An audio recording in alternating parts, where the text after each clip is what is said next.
नमस्कार, मी छाया आपलं सर्वांचं आपल्या आणखीन एका नवीन व्हिडिओमध्ये अगदी मनापासून स्वागत करते। तर आणखीन एका नवीन दिवसाची मस्त अशी सुरुवात झालेली सकाळ सकाळ आणि व्हिडिओला पण मी सकाळ सकाळ सुरुवात केली। तर आज आहे मकर संक्रांत। तर तुम्हाला सर्वांना माझ्याकडून मकर संक्रांतीच्या खूप खूप शुभेच्छा। तिळगुळ घ्या आणि गोड गोड बोला। तर मोठा मुलगा सागर लागलाय आता घर झाडायला, तो म्हणला मी घर झाडून घेतो तोपर्यंत मकर संक्रांत आहे, खूप काम आहे तुला। तर तो घेतो घर झाडून तो थोडासा इथे दिसला तिकडे पळून गेलाय आता। राजू आलाय बघा नमस्कार करते राजू आज। चला तुमचं काय काम चालू आहे राजे? तुमचं चाललंय काम? चला मी पण आता दिवाबत्ती करून घेते। काल काम चालू होतं माझं घरातलं, घर आवरायचं, डबे काढले होते घासायला, पण काही काम उरकलंच नाही, डबे तसेच ठेवलेत। आता ते साईडला ठेवून देते आणि संक्रांत झाल्या आता उद्या घाशील है ना। मंडळी, आपण काय करतो संक्रांतीच्या काळामध्ये सूर्याला अर्घ्य देतो, तसं तर आपण रोजच सूर्याला अर्घ्य द्यावा आणि तुळशीला पण पाणी घालावा असं बोलतात। असं केल्याने आपला मान सन्मान वाढतो, यश मिळतं, आपलं आरोग्य सुधारतं असं म्हणतात। त्यामुळे रोज सकाळी सूर्याला अर्घ्य देताना तांब्याच्या भांड्यानेच अर्घ्य देतात असं म्हणतात। तांब्या असतो ना, तो पाण्याने भरून घ्यायचा, त्याच्यामध्ये एक लाल फूल घ्यायचं आणि सूर्याला अर्घ्य देताना एक मंत्र आहे, मी स्क्रीनवर दिलाय, तर तो म्हणायचा। आणि तुळशीला पाणी घालताना पण काही नियम आहेत। तर तुळशीला पाणी घालताना नेहमी तुळशीच्या पायथ्याशी घालावं आणि तुळशीचं पान तोडताना कोणता मंत्र म्हणावा काय वगैरे सगळं मी स्क्रीनवर दिलेलं आहे, तुम्हाला हवं तर तुम्ही वाचू शकता। चला दिवाबत्ती करायची ना, फुलं तोडून घेते मी झाडाची, आता पाठीमागं खूप फुलं आलेली आहेत।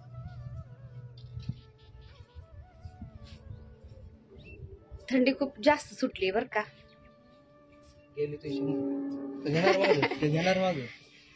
तर मंडळी कसं आहे ना, आपण घरामध्ये आपल्या देवांची छोटीशी पूजा करतो, पण ती मनोभावे जर केली ना तर ती देवापर्यंत नक्कीच पोहोचल्या जाते। त्यामुळे मला असं वाचन करायची सवय, मला जिथं छान असं वाचायला मिळेल ना तर ते मी वाचत बसत असते आणि त्याच्यातून काय मला शिकता येईल, काय माहिती घेता येईल ते मी नेहमीच प्रयत्न करत असते। तर मला जे माहिती पडतं, जे मी वाचते ना, तर तेच मी तुमच्याशी शेअर करते। तर तुम्हालाही काही माहिती असेल तर तेही माझ्याशी तुम्ही शेअर करत जा। आणि त्यातून पण काही ठिकाणी वेगळं लिहिलेलं असतं तर काही ठिकाणी वेगळं लिहिलेलं असतं, त्यामुळं थोडाफार फरक असू शकतो। तर किती फुलं आलेत गलांड्याच्या झाडाला ना, तर मी फुलं तोडून घेते पूजेसाठी। तर मंडळी हे बघा, एवढे फुलं निघलेत आपल्या गलांड्याचे, एवढे फुलं आणले तोडून। आणि तर बाजारातून पण काही फुलं आणलेले आहेत ना, तर हे काय आणि ते काय भरपूर होऊन जातील। आणि मंडळी हे बघा, ही साडी मी पिको फॉलला टाकली होती आणि ब्लाऊज पण शिवायला टाकलं होतं। तर नेव्ही ब्ल्यू कलरची साडी, ही ब्लॅक नाहीये, तर सकाळ सकाळ ही घातली मी आज। आणि वौसायला जायला मग दुसरी घालन, जी पोपटी कलरची घेतली होती मी ती। चला खूप थंडी आहे, बाहेर गेले ना मी लगेच शिंका चालू होतात मला बघा।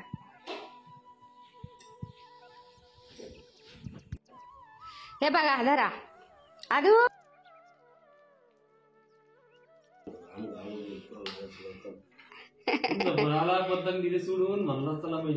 हा वय मेजरच्या घरी चला म्हणला, पतंग बितंग सोडून दिली, पण पहिले मेजरच्या घरी चला। वय आदू तिळगुळ खा, गोड गोड बोला। हा शाबास, खा आता किती काय पण लाडू बिडू सगळं खाऊ आहे ना। अजून एक दोन दे आदू खाईन ना। कडू लागते नाही, मी तसं लाडू कडू नाही अजिबात, थोडा सुद्धा नाही, तुम्ही खाऊन बघा आता घरी। ए बघा मस्ती यांची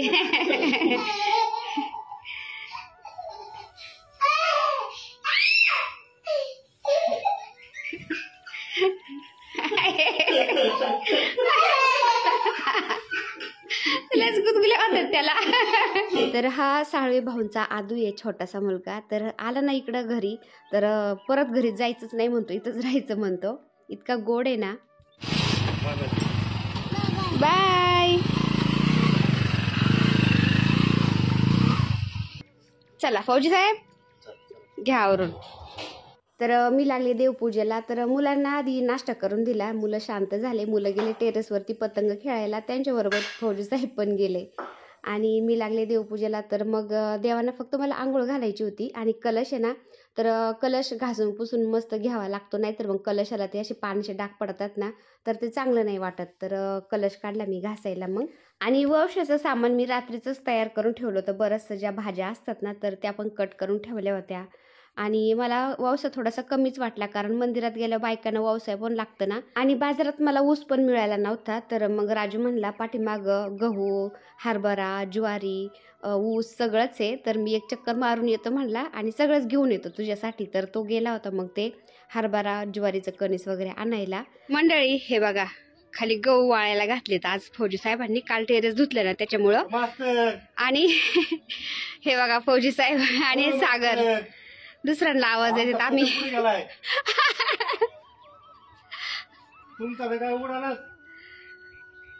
तर हे बघा फौजी साहेबांचं पतंग कुठे गेलाय.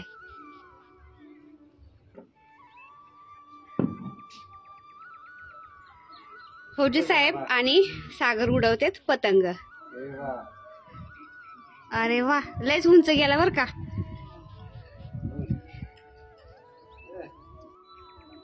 आणि हे इकडं पण ते पलीकडं घर आहे ना, मास्तर आहेत, म्हणजे ते आम्ही फौजी साहेब त्यांना मास्तरच म्हणतात, सर आहेत ते. तर ते पण पतंग उडवत आहेत आणि फौजी साहेब त्यांना बोलतात आमचा पतंग किती उंच गेलाय, तुमचा गेलाच नाही. येतो का नाही? आलास तू? हाय मी ए माझं पिल्लू आलं.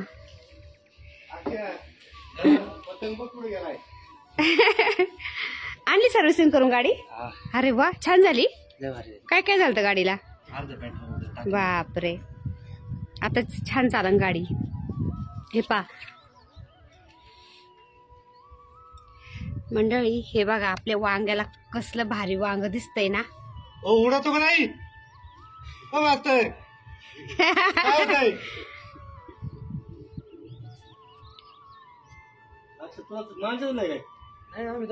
दोघात एकच चक्री आणली. ते म्हणले आम्हाला अभ्यास करायचा, आम्ही कुठे जास्त दिवस पतंग उडवणार, एक दिवस उडायचा आणि 2-2 चक्र्या कशाला आणायचे म्हणले, त्यामुळे त्यांनी एकच आणली.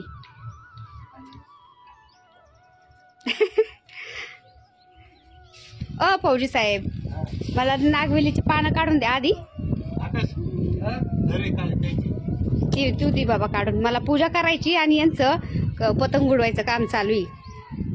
मला पानं दी काढून आधी आणि त्यानंतर मग उडवत बसा तुम्ही. हे बघा मंडळी आपली चूल. आता हिला अजून मातीने सारवायचंय, पण 1-2 दिवस म्हणलं पाणी द्यावा याला. तर पाणी देतो. हे पावरला कपडा पण टाकला होता याच्यावरती आणि हे बघा पाणी साचले, असं पाणी देत होती याला. छान झाली चूल. तर बऱ्याचशा ताईंनी खूप छान छान कमेंट केला, छाया खूप छान चूल घातली, तिला म्हणजे चांगलं कलर दे, किंवा पहिलं रेसिपी करताना त्याच्यावर काहीतरी गोडधोडाचं कर. तर सगळं करणार आहे आता मी व्यवस्थित ह्या चुलीला. छान मातीन लिपून घेईन आणि इथं भिंतीला थोडासा म्हणजे काऊ पण मारणार आहे, म्हणजे गेरू म्हणतात त्याला, आणि थोडीशी पेंटिंग पण करण्याचा प्रयत्न करन. तर हळूहळू होतंय आता. तर आज संक्रांत आहे ना, तर संक्रांत आज मस्त. हा 15 काढ 15. हे बघा आमच्या टेरेस 15 छान काढा. जा ना पलीकडून जा. हा इथून काही काढा आणि पलीकडून काही काढ. तर हे बघा मंडळी आपल्या टेरेसवरती वेल आलेला आहे नागवेलीचा, आणि हे पानं आणि वरती चढून हे बघा इकून पण वेल आला. हे बघा वर असं वरती आलाय पार.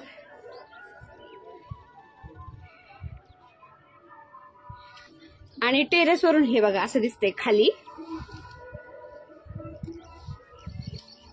हे नागचाफीचे फुलं आपले 12 महिने फुलं राहतात आणि एकदम गुच्छ गुच्छ राहतात याला.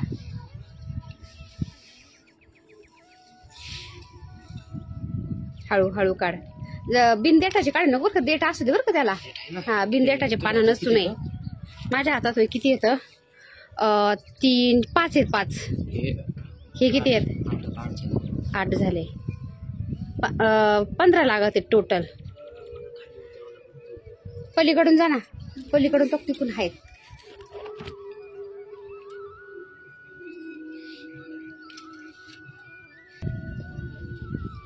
आहेत नाही इथं पानं. हे बघा वरती वेल चांगले चांगले काढ, तुटल्याला नको काढू.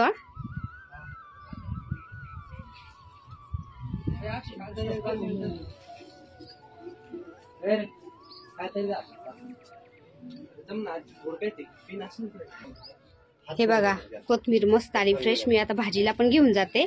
आणि फुल पण आलंय छान. हे बघा गुलाबाचं पांढरं म्हणजे क्रीम कलरचं फुल आहे. खाली पडले तर पडून दे पाणी.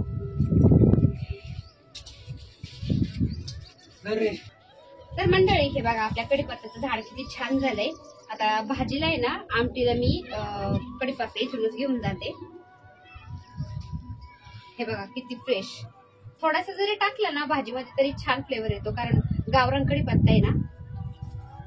किती झाले बघू द्या.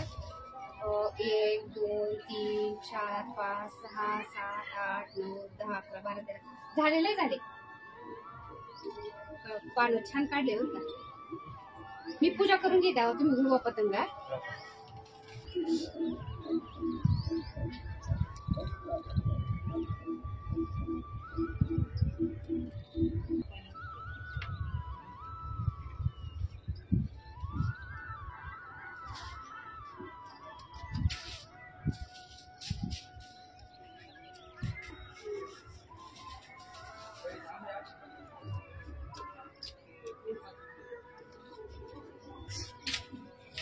तर हे बघा आपल्या गार्डन मध्ये फ्रेश अशी कोथमीर घेतली मी आमटीला घालायला. चला स्वयंपाक पण चालू आहे माझा.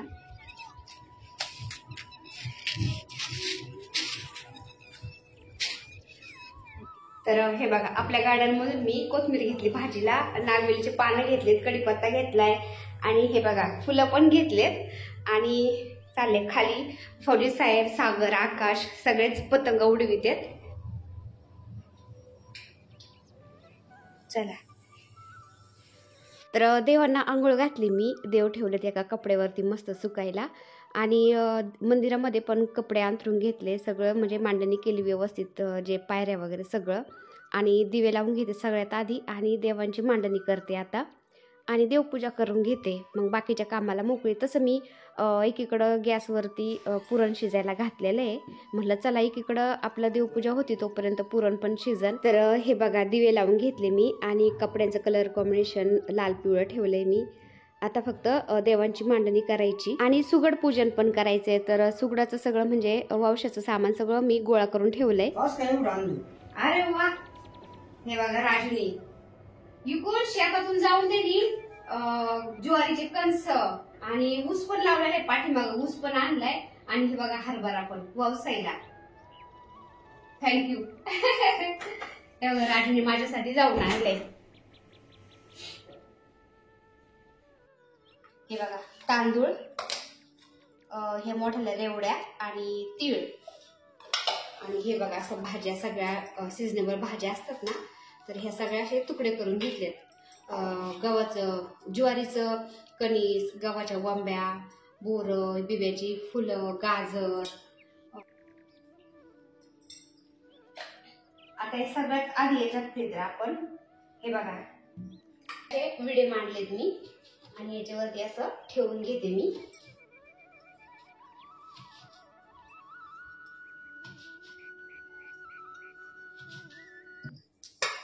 सगळ्याला मी आता आधी हळदी कुंकू लावून घेतलंय.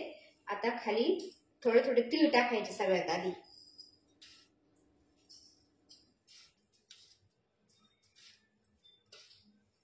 तीळ टाकून घेतले ना, मग याच्यात तांदूळ टाकायचे.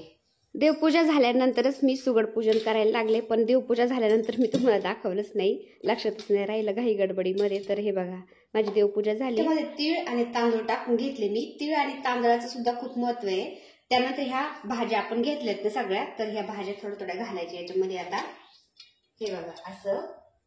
तर असं सुगड पूजन घरी करायचं असतं आधी. त्यानंतर त्याच्यामधले 2 सुगड घेऊन देवाला वळसायला जायचं असतं. आणि बाकीचे जे छोटे छोटे सुगड असतात ना, तर ते तुळशीचे असतात. तर इथं पूजणार मी आधी सुगड छोटाले आणि मग त्यानंतर तुळशीमध्ये ठेवणार. हा ना. हे बघा सगळं तीळ, तांदूळ आणि भाज्यांनी सगळं भरून घेतलंय आणि हे एक रेवडी पण ठेवते याच्यावरती. तर आपल्या इकडं कसं आहे ना, जसा 10 किलोमीटर 15 किलोमीटरवर भाग बदलं ना, तशी पद्धत सुद्धा थोडीफार वेगळी असतेच. तर असं आहे, काही ठिकाणी सुगडणी येत नाही, फक्त जे ववसा आहे ना ते ताटामध्ये घेऊन जातात ववसायला देवाला. आमच्या इकडं जे सुगड असतात ना 5, तर त्याच्यामधले 2 घेऊन ववसा घेऊन जातात देवाला ववसायला, असं आहे. आणि ज्या मुलींचे लग्न जमलेले आहेत त्यांना ववसा येतो ना, तर त्या मुली मग ताटातच ववसा घेऊन जातात देवाला ववसायला. तर हे बघा, माझं सुगड पूजन पण झालंय आणि रोजची देवपूजा पण झाली, सगळं आवरले. आणि एकीकडं मी गॅसवरती पुरण शिजायला घातलं होतं ना, तर पुरण पण शिजत आलं असं ना, तर ते मी पाहते. त्याआधी तुम्हाला मी देवपूजा सुगड पूजन कसं झालंय ना ते व्यवस्थित एकदा दाखवते.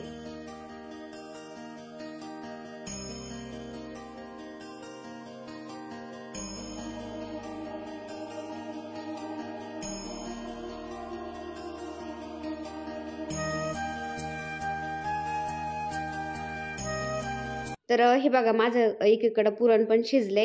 आता स्वयंपाक करताना बऱ्याचशा ताई मावशी म्हणत असतात केस बांधत जा, तर मस्त वरती मी केस बांधलेत आणि स्वयंपाकाला लागले. तर पुरणामध्ये घातला मी गूळ आणि आता थोडंसं परतून घेते आणि पुरण करून घेते. म्हणजे पुरण झालं की अर्धा स्वयंपाक झाल्यासारखंच वाटतं. तर मंडळी, कटाची आमटी करायची मला. तर डाळीचं पाणी हे पहा, डाळीच्या पाण्याशिवाय ना कटाची आमटी चांगली होत नाही, म्हणून तर याला कटाची आमटी म्हणतात. तर डाळीचं पाणी काढून ठेवले आमटीसाठी मी, आणि थोडीशी डाळ पण काढून ठेवली वाटून घालण्यासाठी आमटीला, म्हणजे आमटी घट्ट छान होती. तर आमटी करणार मी कटाची. आता हे पुरण करून घेते सगळ्यात आधी.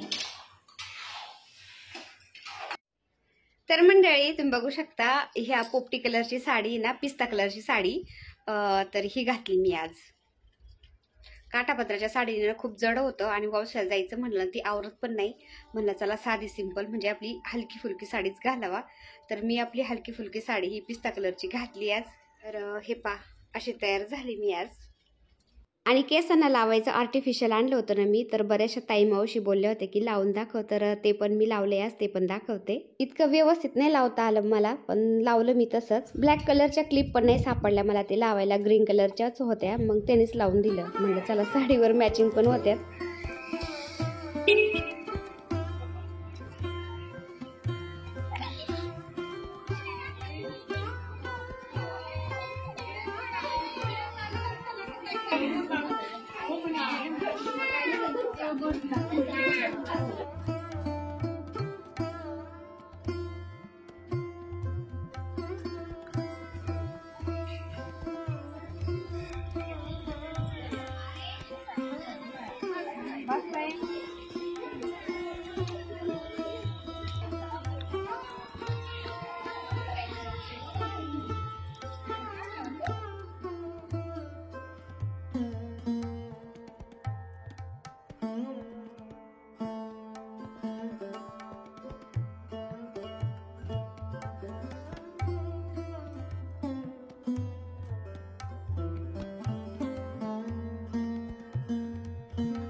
तर देवाला ववसायला आम्ही तिघीजणी गेलो होतो. तर आमच्या गावाकडल्या ताई पण इथं जवळच राहतात. तर त्या ताई, त्यांच्या शेजारच्या एक ताई आणि मी, अशा आम्ही तिघीजणी होतो. तर मंदिर थोडंसं लांबच होतं ना, तर फौजी साहेब बोलले लांब आहे मंदिर, मी तुम्हाला घेऊन चलतो गाडीमध्ये. मग फौजी साहेब आम्हाला घेऊन आले ववसायला. तर ववसला आम्ही. त्यानंतर मग घरी आले. घरी आल्यानंतर घरच्या तुळशीला पण मी ववसलं. तुळशीचे जे सुगड असतात ना छोटे छोटे, तर ते पण मी तुळशीमध्ये ठेवले आणि त्यानंतर लागले पोळ्या करायला. तर बाकीचा स्वयंपाक माझा सगळं झालेला होता, फक्त गरम गरम पोळ्या बनवायच्या मी बाजूला ठेवल्या होत्या. म्हणलं गरम गरम छान लागतात ना. तर मी नैवेद्य बनवला, देवाला नैवेद्य दाखवला. त्यानंतर मग आम्ही सगळ्यांनी जेवण केले. त्यानंतर सुपेकर ताईंचा फोन आला की ताई माझ्याकडे हळदी कुंकू आहे आज, तर हळदी कुंकूला या. मग म्हणलं चला हळदी कुंकावरून यावा. तर साडी पण मी चेंज केलेली नव्हती, म्हणलं चला त्याच साडीवर जाते मी आता. तर ह्या ताईंचे मिस्टर आहेत ना सुपेकर भाऊ, तर फौजी साहेबांचे छान ओळखीचे, जास्त लांब नाही, जवळच राहायला आहेत ना, त्यामुळं ताई मला असं सांगत असतात हळदी कुंकवाला. त्यानंतर त्यांच्या मुलाचा बड्डे असला, मुलीचा बड्डे असला तर सांगतात त्या. तर मी आले मग हळदी कुंकवाला. तर संक्रांतीचा दिवस माझा असा गेला. तर चला आजचा दिवस खूप छान गेला माझा. व्हिडिओ इथं सेंड करते मी. व्हिडिओ आवडला असेल तर एक लाईक करा. चॅनलवर नवीन असाल तर प्लीज आपल्या चॅनलला सबस्क्राईब पण करा. चला तर भेटूया पुन्हा अशाच एका छानशा व्हिडिओबरोबर. तोपर्यंत बाय बाय. व्हिडिओ बघितल्याबद्दल खूप खूप धन्यवाद सर्वांचे. सर्वांना श्री स्वामी समर्थ.